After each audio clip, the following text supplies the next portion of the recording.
Donc, quels sont les avantages du fait de prendre d'un professeur? أولاً يسدد الفهم. Premièrement, il t'aide à mieux comprendre ce que tu n'as pas forcément avec un livre.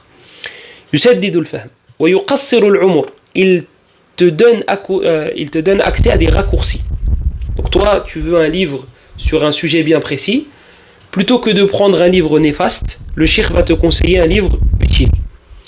Deuxième cas de figure, il y a deux livres utiles. Quel est le plus utile dans ton cas à toi, dans ton étape à toi, durant ton étape à toi? Ça, le cheikh va pouvoir te le dire. Et ça te fait gagner un temps fou.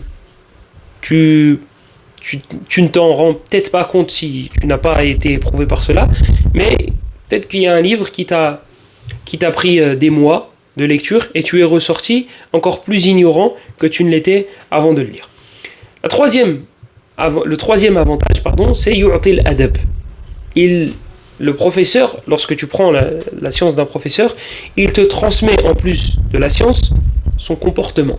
Tu le vois dans sa façon de s'énerver, tu le vois dans sa façon de parler, tu le vois dans sa façon de réagir. D'ailleurs, dans la biographie de l'imam Ahmed, rahmatullahi alayhi, vous trouvez que qu'une grande partie même des gens qui s'asseyaient autour de lui s'asseyaient pour prendre de son comportement et non pas seulement de sa science. Et des fois, c'était des gens qui ne prenaient même pas de sa science. Ils venaient le regarder. Rahmatullahi alayhi. Cheikh Al-Fawzan, hafidhahullah, fait partie des shuyukh les plus fermés concernant le fait de prendre la science des livres, d'après ce que j'ai vu. Et il a rajouté deux avantages, deux bénéfices du fait de prendre d'un professeur. Après, la fatwa d'un alim, l'avis d'un savant, il faut regarder al-bi'a, il faut regarder ce qu'il y a autour de lui. Parce que le alim, lorsqu'il va parler, le fait qu'il vive dans un endroit, dans un pays, dans une ville, va avoir un impact sur sa science et sur sa façon de la transmettre, etc., etc. Peut-être, wallahu a'lam, qu'il a vu des choses qu'on n'a pas vues, ça c'est sûr. Mais peut-être qu'il a vu les répercussions négatives du fait d'apprendre via les livres. Donc il nous dit qu'il y a deux autres éléments, c'est yu'ti al-intibah wa at-tarkiz. Le fait que la personne qui assiste au cours sera plus concentrée qu'une personne qui lit via les livres. Fil ghalib, ça c'est dans la plupart des cas. Ça ne veut pas dire que tu ne seras pas concentré ou tu ne seras pas plus concentré si tu lis un livre. Ça c'est le ghalib, c'est en général. Et la deuxième qu'il cite, c'est hudurul malaika. C'est le fait que les anges soient présents. Le fait que les anges soient présents. Comme c'est venu dans le hadith dans Sahih Muslim selon Abu Huraira.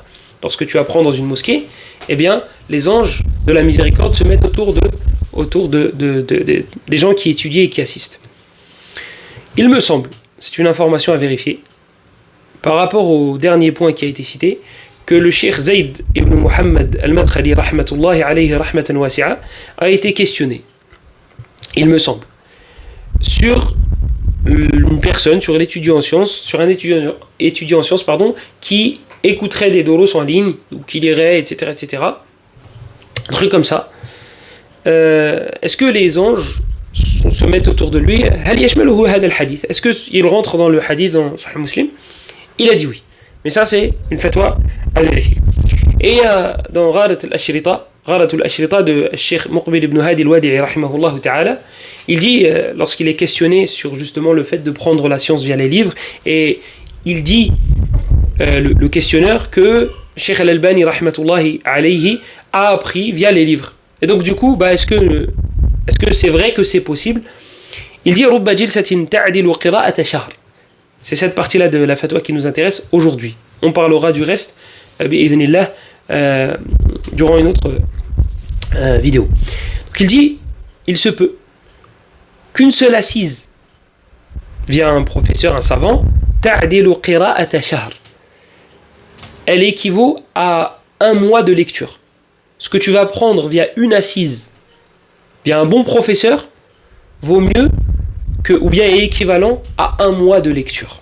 Et celui qui a goûté à la lecture et au fait de s'asseoir auprès des savants, sait très bien de quoi Cheikh rahmatullahi alayhi parle. وقيل لأبي حنيفة في مسجد كذا حلقة يتناظرون في الفقه فقال ألهم رأس قالوا لا فقال لا يفقهون أبدا. On a dit à Abu Hanifa, l'imam al-Ma'rouf, rahmatullahi alayhi, il y a dans la mosquée une assise. Halqatun yatanadharuna fil fiqh. Ils débattent sur des sujets de la jurisprudence, dans le fiqh.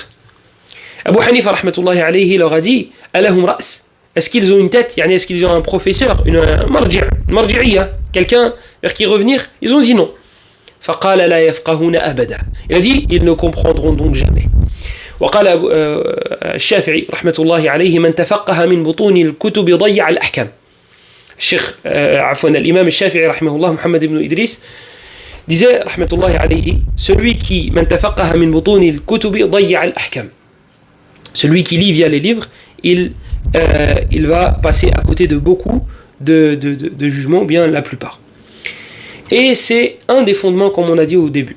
هو الأصل في الطلب. Comme il a dit Cheikh Bakr Abou Zaïd aussi dans la parure de l'étudiant en sciences, qui a été traduit, qui est un très bon livre et qui a été étudié et qui a été expliqué par Cheikh Ibn Uthaymin.